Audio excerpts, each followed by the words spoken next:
All right, welcome everyone. We're Semblance of Sanity. I'm Caleb. I'm Jacob. And we're here for The Legend of Vox Machina, Season 1, Episode 1. Holy shit, this show is actually here. This is happening! Oh my god. We're here! Yeah. It's happening! From all the way from the D&D Beyond ad. Yeah, that's right. Oh! That's right. Oh! Oh! How? And apparently we can actually say... We all did this. I mean, yes. Yes. Yeah. If you were a part of making this happen, I salute you. Yes. We give yourself we a pat all on the did back. this. Yeah, exactly. Somehow, this is real now. And oh my god, It's not just a hint, a puzzle on Sam's flask. Yeah. It's not Critical Role Land Dream, Nope. Like yeah, that. it's not just something done for the memes. Mm-mm. This is an actual, legit animated series that we are going to be able to get from our favorite D&D campaign. Oh my god. Is this a dream? Is this a dream? If it is, then it is a good dream. Yeah, do not wake me up. I'm not going to go into any, spoilers of like particular things that I'm excited for in case any of you guys are, haven't if you're watched in the know, campaign there's all kinds of things that we're definitely getting this season that we are ready for. Okay, so quick working order here. We are very excited to do reactions to this. Obviously, if you've never, been to the channel, welcome. Yes. We do reactions and big discussions about animated series and the like, but this is a franchise, a group of people, a group of ridiculous, goober voice actors that we've been fans of for years and years and years. Yep. So we're going to be going through this as much as we can with all y'all who have never seen or heard anything about Critical Role and those that also are Critical Role veterans. So when we do the reactions and stuff, we're not gonna drop big major spoilers for people that are people that know nothing about Critical Role, but we're gonna maybe nod at the camera and look at each other like But then when we do our discussions, we're going to have a section at the end that's specifically for those that are in the know, in the verse of all the deep lore. Now, there's a good chance that we will probably forget things also, by the way, from Season 1, because, 115 episodes, that's a lot of hours. Right. And the beginning parts of the campaign are probably not going to be what they focus on in the beginning here, given that we know what the big arc this season is going to be about. Yes. Thorn bushes and, plant life material. Yeah. Yes. And Scanlan will have wood too. Anyway. Yeah. But probably. The introduction of this show is something we're really looking forward to because this is new content that will have been adapted of sorts from the home game before they started streaming on Twitch, right? Which is the first 2 episodes, I believe. So I'm really excited for that, fun. And we'll get to see how they introduce the characters to people that will not know who Vox Machina are. See how some of the D&D implements get brought over. We've seen the lock picking, bit, right? That was wonderful, peak D&D type stuff, right? Yeah. So more of that, excellent. And yeah. We're just really excited. Just okay. But yeah, check out all the stuff. Links in the description. A whole bunch of other stuff. If you want to, check us out, support us more in depth, go check that stuff out. And without further ado, y'all, how do you want to do this? Long ago, oh my god! Yes. Stood the majestic kingdom of Tal'dorei. It was a time of peace. Until a great evil arrived. Okay. A brave group of heroes. Yes. Oh God.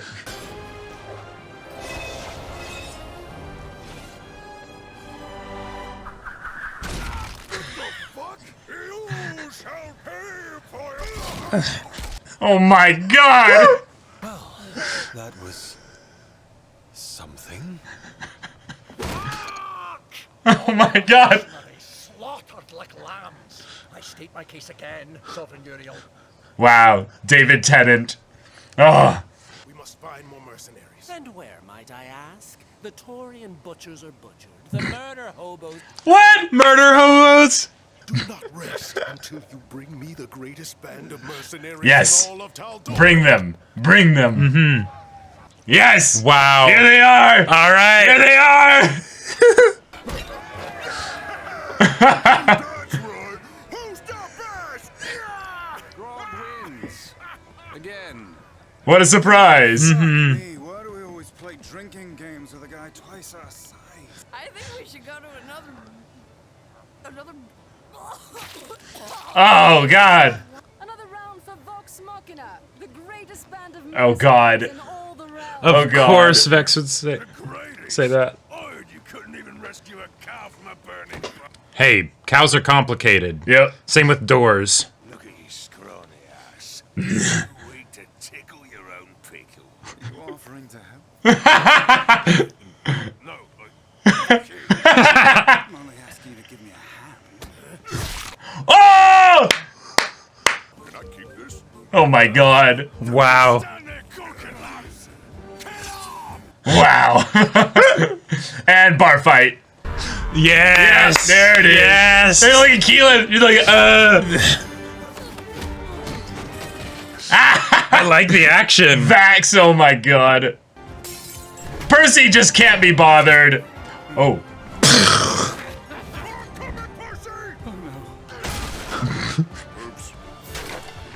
He just takes it. Keelan's And then just, she just turns into a bear. oh!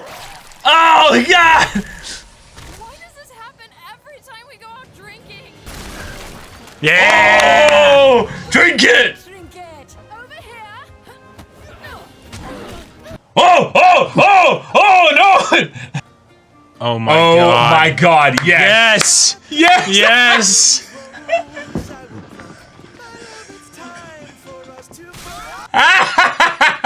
Put on some pants and help us. We need to see the cube though. We need to see the cube. Yes! You gotta be shitting me. Oh my God! Oh! What is that gnome doing with my daughter?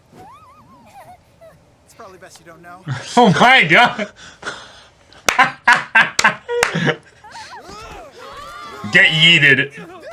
Nope. Hello? Yes, excuse me. Thank you, much appreciated. We have a mountain of debts and, oh God, 3 silver to our name. Oh God. We need a job. Anything at this point. The bebop even needs repairs, you know? Yeah. Maybe we could try doing some good this time? Yeah. Ethics are a luxury we currently can't afford. So Percy. Vex and Vax only care about themselves. Fuck you. Pretty much. Percy barely wants to be seen with us in public. Yeah, he doesn't sit at the table. You bed everyone in the realm. Yep. You can say it, Keelan. I'm not ashamed.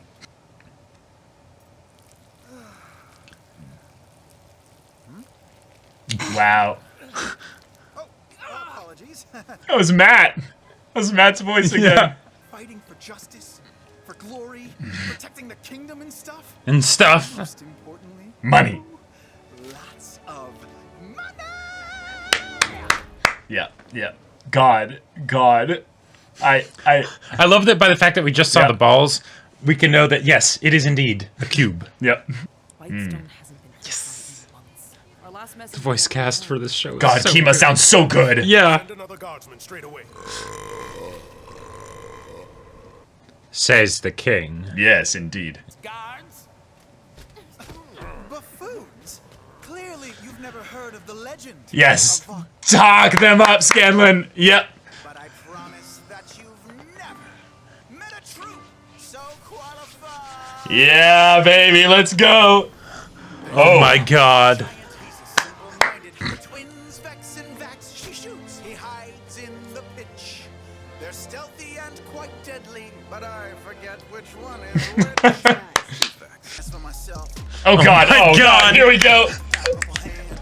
My music's jam, going hand. You can't stand it, get some water. Hike it. Oh my God.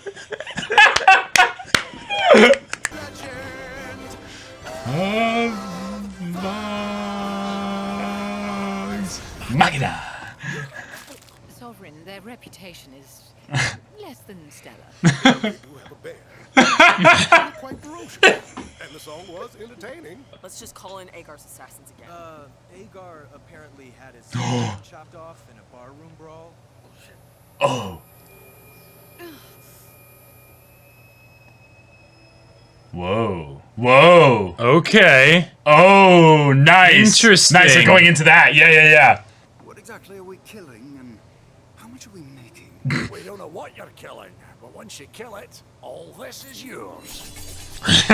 Whoa! One more question. Yeah, how are we supposed to get there? Oh, perfect. Yep. Just already have it Skyships. moving. Oh, this is beautiful. Let's go. Yep. Let's go. Oh, Yeah. that warms my heart. Yep. Right there in the throne room. As you can see, the creature has already razed 3 villages and miles of farm. If this evil persists, the kingdom will starve to death. The shale steps are beyond that hill. Good luck. Bye. Don't fuck this up, as they say.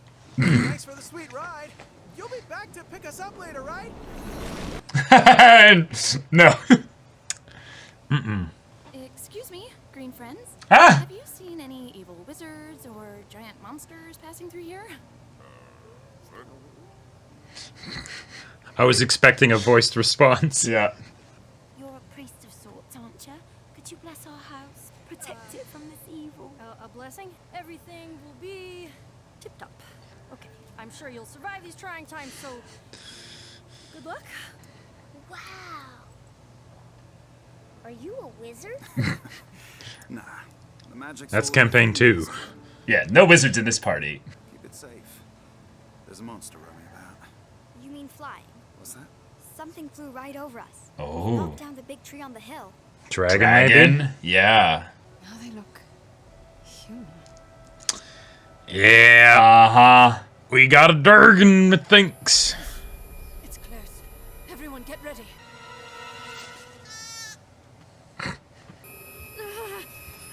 So maybe this is her ranger's sense for dragons? Yep. Yep.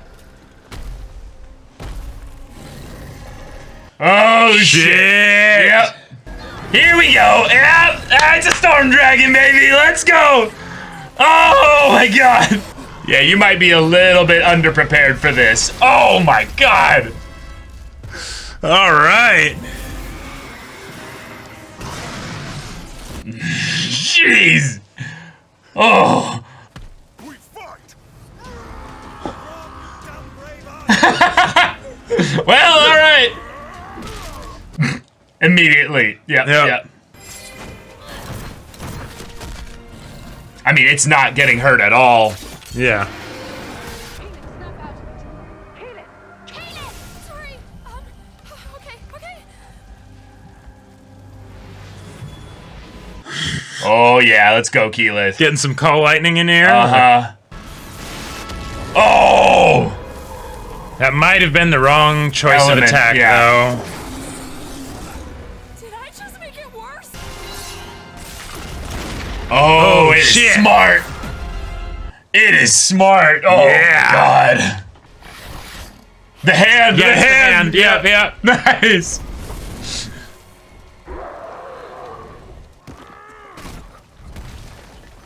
Whoa. That's what rock bottom feels like.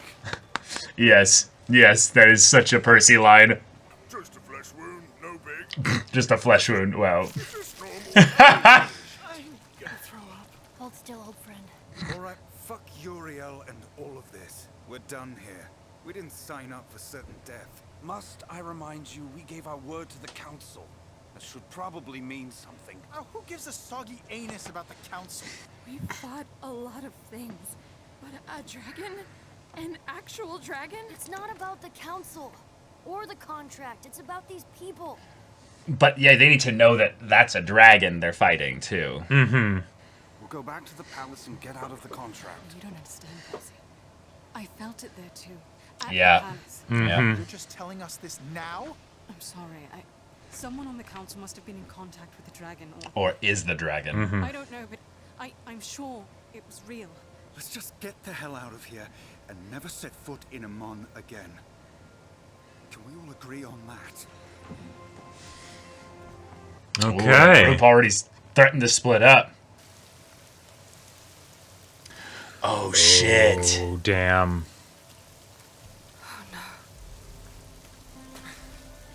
Shit.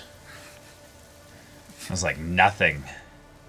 Now, oh, okay. There's Oh, bodies. no, we've got All right. confirmation here.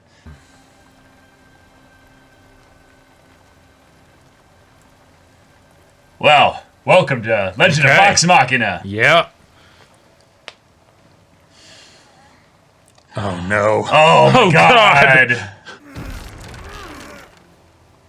Hike! Get over here! Oh. Please, Everlight. I can't do it. I'm still too weak from before.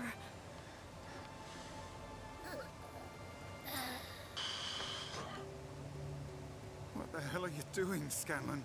Thinking of a rhyme for dead dragon? Because I guess we're killing one. I don't like losing. Oh. They don't feel right. You all realize we're going to die a truly horrible death. Perhaps, sister. But we'll die gloriously. Oh, wow. Fucking dragon. Oh, wow. Yeah. Hell yeah, they will. Hell yeah, they will. Oh my god. Oh, my God. Yeah. Yeah. Holy shit, dude. Oh my god. There we are. Oh my There god. we are. Oh, we're there, dude. Those are our names. Yeah, those are our names right there. Oh, my God. Holy shit. No, we're here, y'all. Oh my god. We're here. Holy shit. I can't describe the feelings of hearing their voices and through these characters. But then also the medley of amazing other actors playing all the characters on the Tal'dorei Council. Oh yeah. And then my god. Okay, so we're gonna keep this discussion as spoiler free for the Critical Role like initiates here. Right. I am really impressed by the action here. The action was awesome. This was the main thing that I was actually like the most worried about was that because this is a first season, production and stuff like that, figuring out like how the characters are going to move and how their fighting styles are going to differentiate them from each other. Yep. And then also the fact that there's going to be so many spell effects going off in general. So many spell effects, so many characters in the fights. Yep. Like that, a lot of the times the things they're fighting are these massive creatures, right? How So are they going to keep feel things dynamic, dangerous and impactful? Yep. No, that dragon, that dragon was heavy, awesome. Felt like weighty. It felt terrifying. When its breath attack happened, I was just like, yeah, fuck that. Let's go grab Allura, let's grab Kima, let's grab all everybody. of them we can and just be like, yeah, guys, we're not prepared, but we know it's a dragon now. We actually know for certain. But I gotta say, one of the things that I also really appreciated in the action was that tavern fight. Yes. That tavern fight was really cool. Like, because it's something where a lot of moving parts, a great way to just introduce the characters and everything, right? Bits of non-fighting for character purposes and stuff like that. Yep. Like the little bit of Vax, yoinking the coin and then Sure. taking the drink, Yep. And the way he slinks around while drunk still. Right, the way they really covered for each other and everything. And then, of course, Scanlan is not present because he's busy doing other things. This episode was a treat. It was an absolute treat. It moved super quickly. Yeah, really quickly. And it did a great job of making it so, in my mind, of course, this is only imagines and suppositions on my part, but that you don't really need to know anything about Critical Role in order to enjoy this. Nope. Because, It's just a goofy bunch of oddballs that all look very different and act very different, and somehow they're all a group. And why are they together? Well, you don't really know yet, but over the course of this episode, you find out what's going to keep them together. Right. The fact that when it comes right down to it, they care. They care. They do. And they all care for their own specific things, of course. Yes. But they care about each other. Right. And there's these little pairings of relationships that all have their unique dynamics. Yep. I loved the Pike and Grog That stuff specifically was so a little sweet. bit here as well. I also loved Vex and Vax kind of playing off each other. They definitely felt like twins, but they also felt very different. I really got to give it to Liam and Laura. That little bits of acting in there, little bits there. There was this little bit of sass and snide bits. Right. They're wonderful. It was something where anytime I hear the Critical Role cast doing voices for other properties and things like that, it can almost be jarring now, because since I've listened to hundreds and hundreds of hours of these people talking about stuff, you don't want the voice actors necessarily to be recognizable. You want them to fade into the background. That way you can be immersed in the story, right? Not thinking about the people behind the curtain. Right. I didn't have that problem here. not Like me there was neither. like, there was that little bit at the beginning of like, getting to hear Travis, voice Grog, or Matt as the narrator or whatever. But very quickly it's just, okay, no, I'm watching this series with, all these different characters and, they're just doing their thing. Yeah, Grog's voice was the one that actually like reminded me, oh yeah, that's what Grog sounds like. Right. So that was like, oh, wow, okay, sure. Yep. And just then seeing Grog as well, he that was just great. stands out like so much. Yep. So that was great as well. But also there were lots of little emotional moments to get us the idea that each one of them also has some kind of a flaw that they're overcoming as well. Right. I love how much that this is simply communicated, because we have almost immediately the problem of there's too many characters in our main crew. Yep. We have Percy, who very much seems to be the most standoffish for some reason. Yeah, he's got that kind of mysterious vibe to him, which will probably be helpful later on. Yeah. If he gets more focus. We have Keyleth, who's afraid, who's dealing with her fear sides of things there. Grog, who's a little bit slow on the uptake and, a bit charging into things without thinking. We've got Scanlan, who's got his, hedonistic lusts and what have you. We've got the twins, who are a bit too playful for their own good at times. And then good old Pike. We've got good old Pike, which I loved that her issue that she's dealing with is a little bit of a question of, what am I doing? Who am I really? And I can't go into details yet, but I love so much that was clearly focused on intently by her little interaction with the family of like, can you bless our house? And she's like, yeah, that's what clerics do. Sure. Right. Yeah. I'm a holy person. Right. And I cannot wait for Pike's moments. I can't wait for like all the characters' moments. It's something where like especially if you're not a Critical Role watcher, right? The characters in Campaign 1, because they didn't know that they were going to end up streaming it, the characters are a lot more archetypical, right? Very much so. It's like, okay, you've got the big barbarian, you've got the sweet cleric, and everything, right?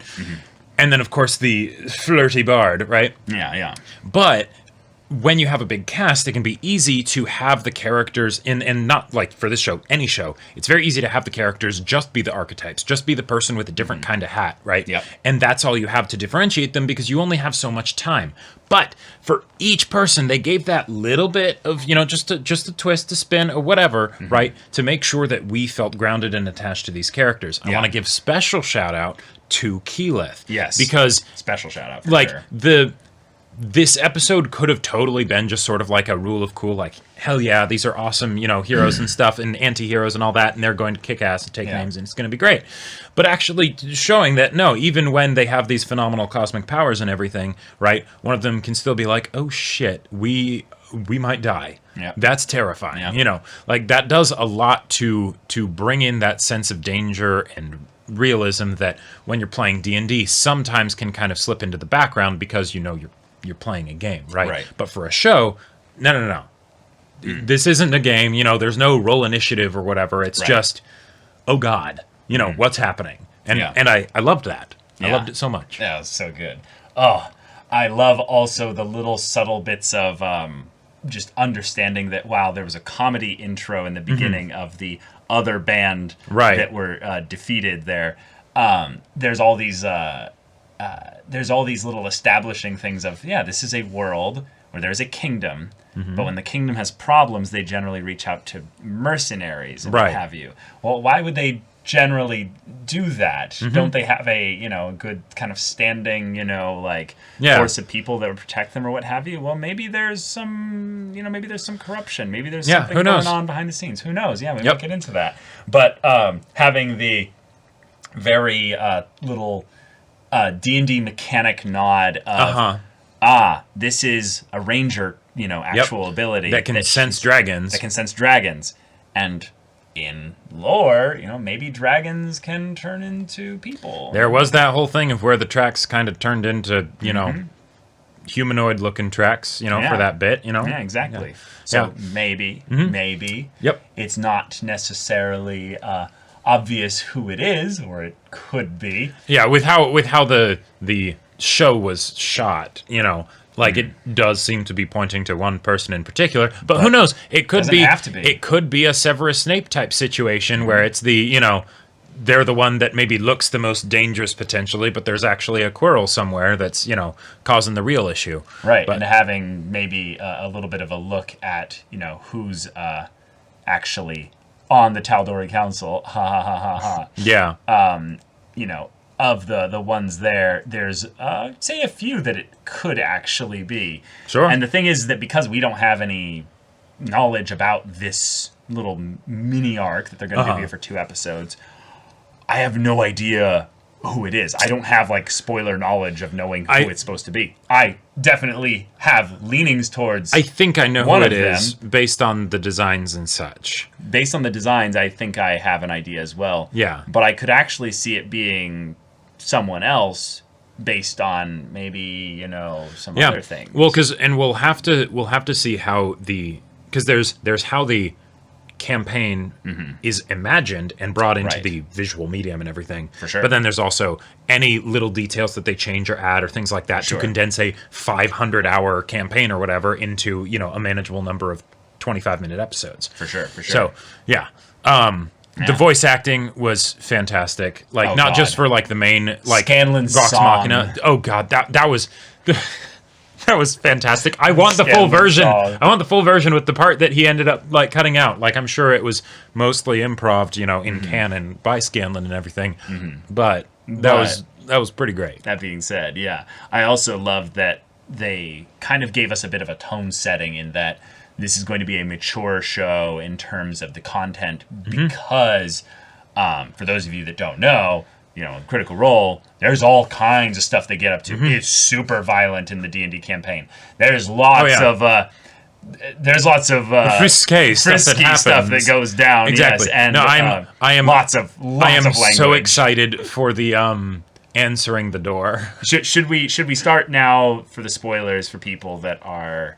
Yeah, I think maybe we should. I think at this point we should. Yeah. Basically, Critical Role in general is fantastic. If the amount of content is daunting, I totally get that. There are highlights where you can get little clips and stuff. You might not want to do it for campaign 1 because that could spoil some things. But it's wonderful. It's worth your time. Yeah.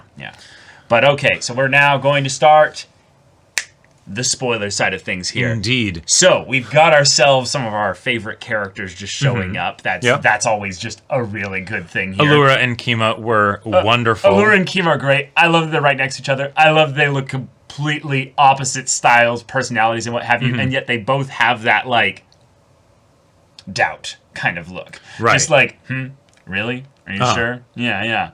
But then also Uriel. Just wonderful. I love that he's got also probably the most kind of endearing kind of persona of all of them. He's like, sure. Well, they have a bear. They've got to be pretty good, right? Yeah. Pretty good. Yeah, exactly. Oh, man. Yeah.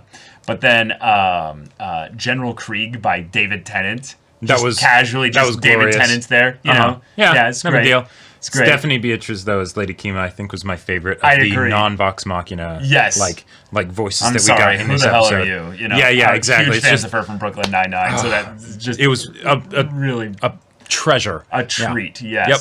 But the song was amazing.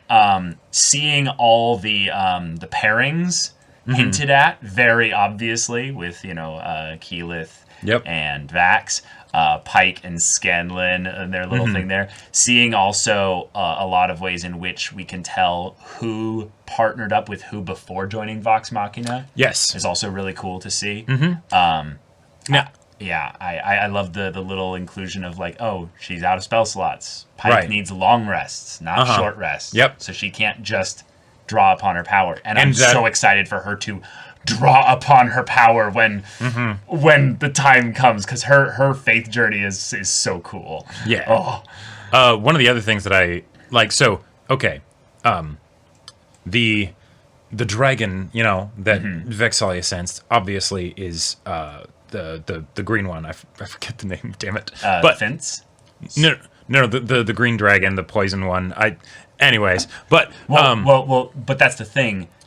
Right, but it's not the dragon. It's not the dragon that they It's fought not the here. dragon that they fought here. Right. So I'm really excited to see how they end up pulling that off because because the setting up the twist twist. reveal, right, feels Yeah. like it would be pretty obvious the way they're setting things up currently in that, oh, you know, you've got a dragon that you're facing, it can probably turn into people, Right, should be into her. a person. Should be her. Yeah, the person with the tail and horns. Yeah.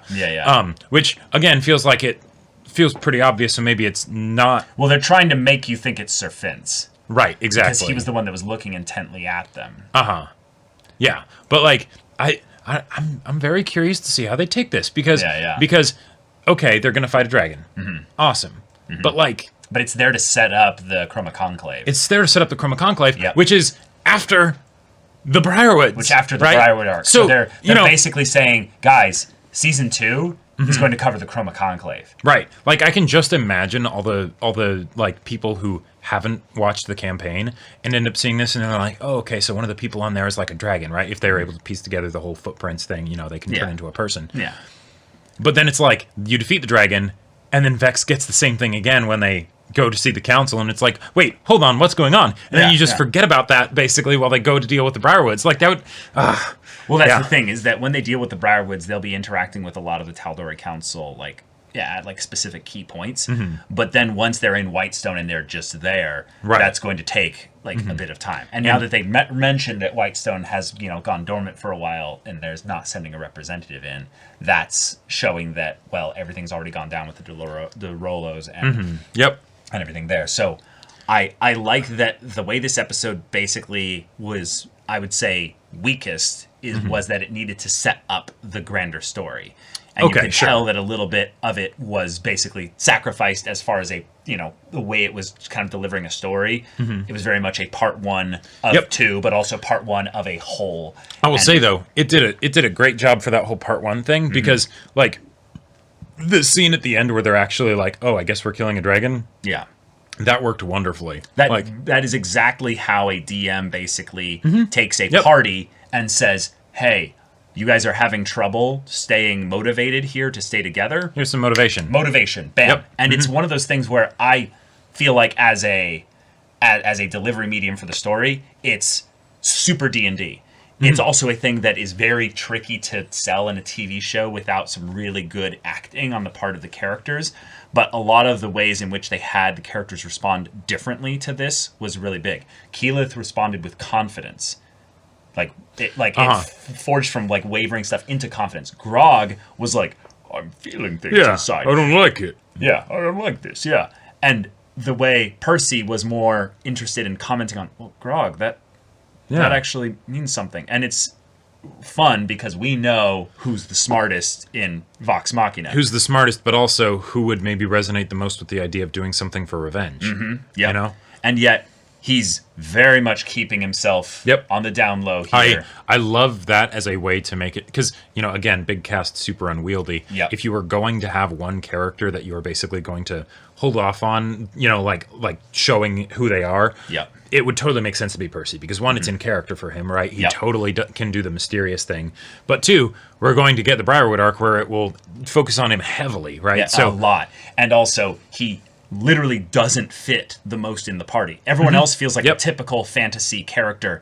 He's got nice glasses, nice clothes, fucking guns. Yeah, and he's excited when they're gonna go talk to the council, and he's like, "Oh, sweet nobility, I'm comfortable in this sphere of things." Like, I really like how they handled the. I'm not going to talk about myself, but at the same time, we, the audience, can get a bit of a vibe from by the way that they show things here. Yeah. So Titmouse animation team, you're doing great. Yes. This is wonderful work. This is fantastic. I feel like you have respected the world and the characters to the utmost, and I hope you get 5 seasons of this. I hope you get to adapt the entire campaign, because I really feel like if you can nail this kind of excitement over the little things, like the little bar fight and what have you, and then also just meeting the Tal'dorei Council, then when you have a big weighty fight with a dragon, what's going to happen when we're fighting the Briarwoods, and we've got all that shit going down. The Chroma Conclave attacks. Oh, that is going to blow going to blow people's minds. Like, can you all imagine as they start to build up the Council of Tal'dorei and right, what happens, and then it's like, I mean, yeah, we're in the spoiler section. We're in the spoiler section, so you all know what I'm talking about. Right. I'm even not even one to like go too in depth into it. If you somehow went into this section and you haven't actually, like, you ignored our warnings, what are you doing? What the fuck are you doing? Yeah, like, oh my god, What are you most excited for, like, to see adapted? Like, because I think for me, like, of the Briarware arc at the very least, it's probably Scanbo. Oh, that's amazing. Yeah, my favorite moment probably, I would say, is going to be the terror and tension of Vax sneaking and then getting caught in the room with the two of them. Yeah, and that was slow. Just like the way that their voices with Grey Delisle. And Matt Mercer. Matt Mercer. That's going to be awesome. That's going to be so good. But specifically, one of my favorite moments is Percy with his line. Yeah, you're the luckiest person in Whitestone because you're at the bottom of my list. You know, yeah. And also the tree. I am a fucked up individual, I know, but I want to see the tree. Oh, okay. I thought you were talking about they come up slowly and they look at the tree and what's hanging on the tree. I thought you were talking about just seeing Keyleth talk to the sun tree. Yes, that is another thing as well. And we're setting that up here by having Keyleth talk to the tree. I was like, is it going to happen? Okay, no, they're just this is just set up. This is just set up. The way they incorporated the D&D mechanics into this episode without making them overshadow the rest of the story and just sort of fit in naturally. Grog's Rage, Shield of Faith with Shield Pike. of Faith, yeah. You know, like Keyleth talking to the plants, the dragon sense, we already talked about that, you know, but like so many different things. And I'm just like, yes, I love this. Dagger, the misfire on... The natural one on the gun. Right, that's something that's very important to set up in the beginning, that these guns can misfire, so when that happens in like key moments, it doesn't just feel like it comes out of nowhere. But yeah, the dagger, that was great. And how even the dagger specifically pierced the dragon's hide when the rest of the attacks didn't, because Vax has sneak attack. Like, just little things like that. It's just like, okay. All right. This is good. This is good. Yeah. But I want to watch the next episode. Oh my god. Y'all, thank you so much for watching this episode's reaction and discussion. If you want to see the next episode's reaction and discussion right now, though, go check out the link in the description below for our Patreon. You can get on early access there. You can watch full-length timer reactions there, and all this comes with Discord access. You can chat with us and the community there about Critical Role, D&D, animated shows in general, and also be sure to check out our Twitch channel. We stream every weekday. The info's in the description. Yeah, so if any of that interests you, we'll see you there. But until then, we're Semblance of Sanity. I'm Caleb. I'm Jacob. And we'll see you all next time.